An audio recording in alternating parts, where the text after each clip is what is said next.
ॐ भद्रं कर्णेभिः शृणुयाम देवाः भद्रं पश्येमाक्षभिर्यजत्राः स्थिरैरङ्गैतुष्टुवागंसस्तनूभिः व्यशेम देवहितं यदायुः स्वस्ति न इन्द्रो वृद्धश्रवाः स्वस्ति नः पूषा विश्ववेदाः स्वस्ति नस्तार्क्ष्यो अरिष्टनेमिः स्वस्ति नो बृहस्पतिर्दधातु ॐ शान्तिः शान्तिः शान्तिः.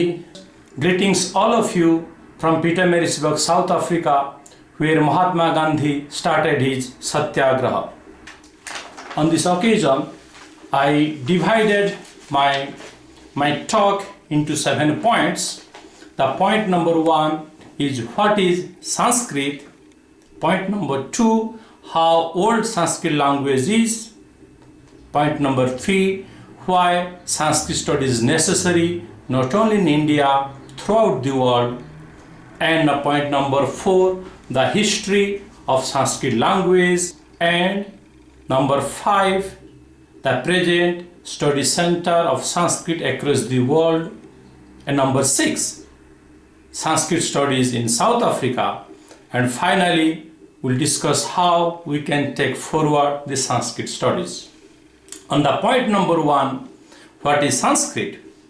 I can say Sanskrit is the mouthpiece of Indian culture or Hindu culture or Arya culture or Bharatiya culture. Maybe in one word we can say Sanskrit is the mouthpiece of Dharma culture. And Sanskrit language, Sanskrit mantras is purify the 5 elements. It keep the balance of the 5 elements, which is the power, the energy of not only the human being, for all beings. And also Sanskrit language promote the dharma concept and reject the concept of religion. And Sanskrit is a mother of not only all Indian languages, but also it is the mother of all European languages. As we know, that all the European languages derived from Latin, and the Latin is derived from the Sanskrit. So that is the brief introduction about the Sanskrit language. Now, the second point we are going to discuss, how old is Sanskrit language? According to my opinion, Sanskrit language is as old as Indian culture. As today, according to Indian culture or according to Indian Panchang, today is the 20th of Shravan month, 5122 years according to Indian Panchang. Now we are in the first part of the Kali Yuga, and according to Indian Panchang, we have passed many Kali Yuga, many Treta Yuga, many Dwapara Yuga, many Satya Yuga. In total, the age of Indian culture is 1,960,853,122 years, which is in our Panchang. It is a fact, and the fact we have to accept, because when we celebrate any Indian festival, it may be Ram Navami, may be Sri Krishna Janmashtami, it may be Durga Puja, or maybe Navaratri, that days come according to Indian Panchang. So when Indian culture is 1,960,853,122 years, the Sanskrit language is that much old. That is the age of the Sanskrit language. Now point number 3, why we study Sanskrit. In Bhagavad Gita, Lord Krishna has told, not only Bhagavad Gita, all our saints and sages, they say, they describe that every human being got 2 qualities. One is divine quality, one is demonic quality. Daiva Prakriti, Asurika Prakriti. So because every human being have a 2 quality, to empower the divine quality, to empower, to control the demonic quality, we need the Sanskrit language, the Sanskrit mantras, the Sanskrit philosophy.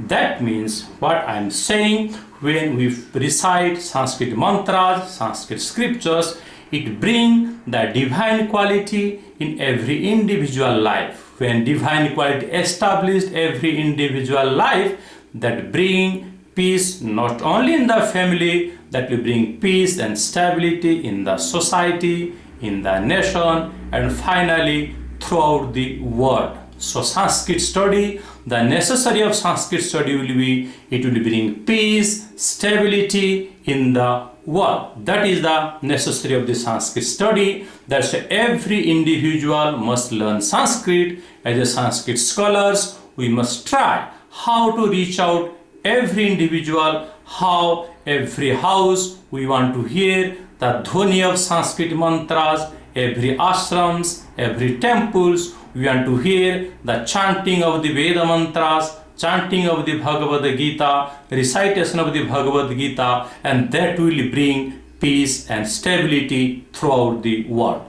Now, point number 4, we discussed the rising, downfall, and again rising of Sanskrit studies. As I told, the age of the Sanskrit is as much as Indian culture. It is close to 2 billion years. So we can't expect that whatever Western scholars will tell about the Indian culture, or whatever they will tell about the Sanskrit history of the Sanskrit language, we can't accept blindly. We have to look at our Puranas, whatever written our saint and sages. One thing we have to remember, Puranas is written by saint and sages. The first quality of saint and sages, Muni or Rishi, they don't tell lies. That's why they became Rishi, they became Muni. So here I am trying to point out that whatever written in your Puranas, that is the fact, that is the truth, and we have to accept that. In Puranas, also if you look at the Puranas, we can find out till end of the Dwapara Yuga, the Sanskrit language was take over throughout the world. As the dialogue between Maharshi Parasara and Maitreya Rishi, there they saw that the world is the seven continent or 7 dvipa. Now the present science that is saying there is 7 continent, the concept is from our Puranas. As written there, Jambu Plaksha Hayau Deepo Shalmascha Paraudyuja Kushaha Kraunchas Tatha Shaka Pushkara Shaiva Saptamaha. Dialogue between Maharshi Parasara and Maitreya, they saying there was a 7 continent like Jambu Dvipa, Plaksha Dvipa, Shalmala Dvipa, Kusha Dvipa, Krauncha Dvipa, Shaka Dvipa, and Pushkara Dvipa. That's 7 continent. And also there we had also the picture of the whole world. Our saint and sages Maharshi Vyasadeva wrote that one. Let us discuss the first Dvipa is the Jambu Dvipa. Jambu Dvipa, known as now is known as the Asia continent, and Jambu Dvipa is mentioned in the Brahma Purana, chapter 18, shlok number 21, 22, 23. They written there, Tapasya Pantiyataye Juhate Chatraya Jvina Danabhi Chatra Diyante Paralokarthamadara Purushai Yajna Purusho Jambu Dvipe Sadechyate Yajnor Yajnamayo Vishnu Ramya Dvipe Suchanyatha Atrapi Bharata Srestha Jambu Dvipe Mahamune Yato Karma Bhuresha Yadanya Bhoga Bhumayaha. That means in the Brahma Purana is mentioned about the Jambu Dvipa, and they are saying Jambu Dvipa, presently known as Asia continent, is the smallest continent. That's why. And also they saying that Jambu Dvipa, the Bharatavarsha is the best, because the Bharatavarsha is the Karma Bhumi. The Bharatavarsha people do tapasya, yajna, they do donation, dana for the paraloka, next life. So that's why in the Jambu Dvipa, Bharatavarsha is the best. In written also Vishnu Purana also. In the Bharatavarsha, there is that all the gods, that means the tribe, they want to have an incarnation in the Bharatavarsha. The Lord Vishnu's avatar Vamana, Parashurama, Sri Rama, Sri Krishna, Buddha, they all took incarnation in the Bharatavarsha. In the Jambudvipa, there were 7 countries. First country is Ilabruta, then Bhadrashva. Bhadrashva presently known as the some part of the Russia. That was the Bhadrashva as written in our Puranas. On that Bhadrashva, some part of Russia where Lord Vishnu take in incarnation as a Hayagriva. Then other was King Purusha, other country was Harivarsha. Harivarsha now is known as now Java and some part of China where Lord Vishnu took incarnation as a Narasingha. The another country was Ketumala, is now known as Iran, Tehran, some part of the Russia, and that place they were praying to Mother Lakshmi. The other country was Ramyaka, some part of the Russia where Swambhumanu was ruling, and Vishnu, Lord Vishnu took a Matsya avatar on that place is called Ramyaka, that is some part of the Russia. Then other continent was Hiranyamaya, also part of the Russia now, and that place Lord Vishnu took incarnation as a Kachapa. And we know all of the Bharatavarsha, that was now known as Bharata, Pakistan, India, Afghanistan, Sri Lanka, that was gone on the Bharatavarsha. And we all know that Lord Vishnu took like Vamana avatar, Parashurama avatar, Sri Rama avatar, Sri Krishna avatar, Buddha avatar. And in also in our, when you do any prayer, when Sankalpa, we say Asmin Amuka Mase, Amuka Pakshe, Amuka Nakhetre, Jambu Dvipe. So that is the proof that the Jambu Dvipa was there in Puranas.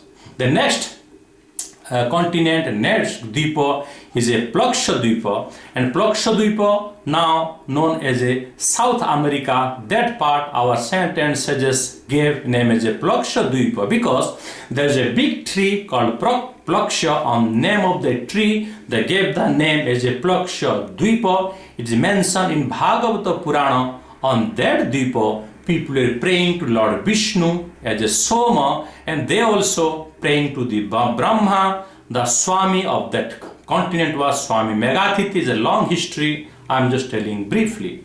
Then third continent, third Dvipa as mentioned in our Puranas is a Salmala Dvipa, is now known as Australia, is mentioned in Vishnu Purana. The Swami, the king was ruling on that Dvipa, on that continent was Bapushman. Why they gave Salmala name? Because there is a tree called Salmala tree or Shaman tree. Because of that tree, our saint and sages give that name as a Salmala Dvipa. On that Dvipa, was presently known as Australia, they also has 4 Varnas. As we got a Brahmana, Kshatriya, Vaishya, Shudra, they also had 4 Varnas as written there Vishnu Purana, Kapilas Charunaha Pita, Krishnashchaiva Prithak Prithak. They have a Kapila, Aruna, Pita, Krishna, 4 Varnas on that continent.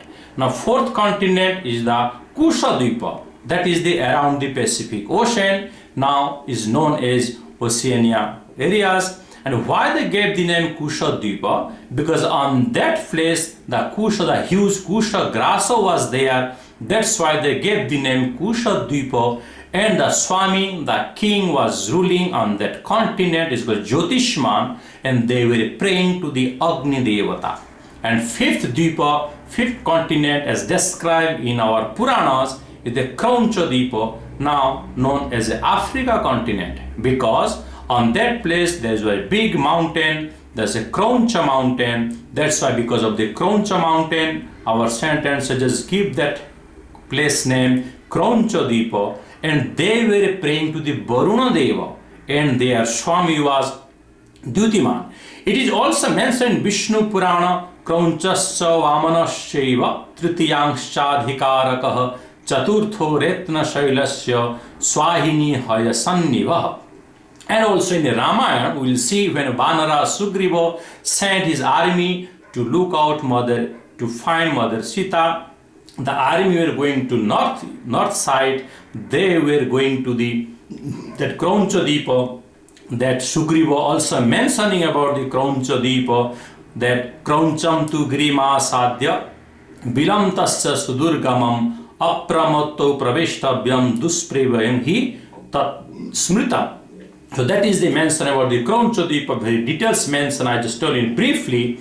Then also the other continent is a Saka Dvipa presently known as the Europe, because there was Saka tree. That's why our saint and sages give that name as a Saka Dvipa. That is they're saying that around that ocean was a milk ocean. When we say that Lord Vishnu stay with Sheshanaga on the Kshirasagar, that is the around the Saka Dvipa is known as the Europe. Now question comes, we can't see that milk around the Europe.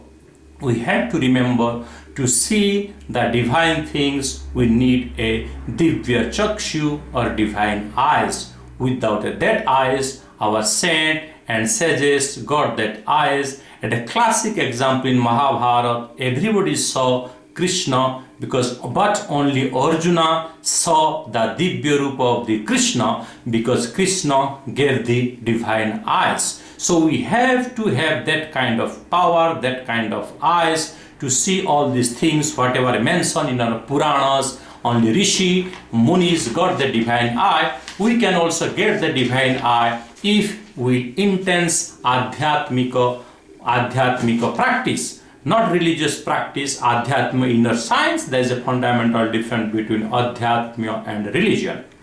Also, they are on that Saka Dvipa, they were 4 varnas, like Brahmana, Kshatriya, Vaishya, Shudra. They had Bhriga, Magadha, Manasa and Mandaga.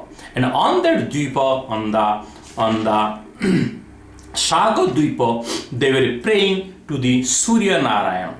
Other thing also, the Saka Dvipa Brahmanas are best Brahmins, because is proof is mentioned in our Puranas, they born as a Surya Angsha. That is why in Manusmriti written, the Shraddha Karma is prohibited after sunset. But if you have Saka Dvipa Brahmana, you can do Shraddha Karma after sunset, because they got the Angsha of the Surya. It is mentioned in Mahabharata also, that Lord Krishna's son, to free from the Krishna Roga, that Lord Krishna brought 18 Saka Dvipa Brahmana, that is from Europe, to do the prayer. And finally, that Lord Krishna brought 18 Saka Dvipa Brahmana and did prayer, and Shambha free from the Krishna Roga. And those 18 Saka Dvipa Brahmana later established the stay in the Magadha, now known as a Bihar. Now, but it also say the Varaha Mihira, Acharya Kaundinyayana, Aryabhatta, Banabhatta and Chanakya, they are the Saka Dvipa Brahmana. So what I am trying to say, that here in our Puranas there is seven continent or 7 Dvipa. On 7 Dvipa, Jambu Dvipa, all of us we know, no need to tell how Sanskrit established there. And the Plaksha Dvipa, they were that's presently known as South America, they were praying Lord Vishnu. Salmala Dvipa, presently known as Australia, they were there, 4 Varnas was there. And Kusha Dvipa, around the Pacific Ocean, they were praying to the Agni Deva. Krauncha Dvipa is known as Africa, they were praying to the Varuna Deva. And the Saka Dvipa, they also they are praying to the Surya Narayana. There was a Brahmins. My point is, this is impossible without the Sanskrit language. That is my point, that up to end of the Dwapara Yuga, the Sanskrit language, the Dharma culture were established throughout the world. So here the little bit point you have to understand, end of the Dwapara Yuga means before plus minus 5,300 years before. That means plus minus 3,200 BC. Here is coming that where before 3000 BC Dharma was in the peak, same time the religion concept is arising at before 3000 BC. As a result, what happened from the 3200 BC, when it come to 400 century, the Sanskrit language, the dharma concept confined only in the Asian continent, and rest of world they slowly getting far from the dharma concept, and religion concept is taking over the world. From 400 century to 1947, again the dharma concept or Sanskrit language confined in India. So that's why in 1947 the Sanskrit confined only in India. From 1947, when India got independence, again the Sanskrit language is taking a lead. Now in present situation, the number 5, we can discuss the present study center in the world in the Sanskrit study. The best study center of Sanskrit study, I can say, according to my knowledge, India is the best study center of the Sanskrit. And among the study center, the traditional Sanskrit center is the best study center of the Sanskrit. If anybody want to know really the Sanskrit, you want to more deeper of the Sanskrit language, is better to learn the traditional Sanskrit. And also our Indian government, wherever they got Indian Consulate General, in 37 countries, India started the Sanskrit studies. Now I go into 7 point, little bit discuss about the Sanskrit studies in South Africa. In the 90s there was Sanskrit studies in universities, Durban, University of Westville, but lack of the students, the department is closed. They had Sanskrit, Hindi, Gujarati, different department, but lack of students, they closed the department. But Sanskrit studies, language studies, still in their high school and primary school. If anybody want, they can choose that language. They can write as extra subject of the Indian language, and that bring lots of credit to the students. So this way, I conclude my talk, and at last I congratulate the Department of Sanskrit, Kharagpur College, to hosting this very interesting topic, that Sanskrit studies across the world. I congratulate them. I thank them to giving me opportunity to share my knowledge, the history of Sanskrit language, the Sanskrit study across the world, and how Sanskrit study take over the world to bring peace and stability every individual life, society, nation, and finally throughout the world. Om Shanti, Shanti, Shanti.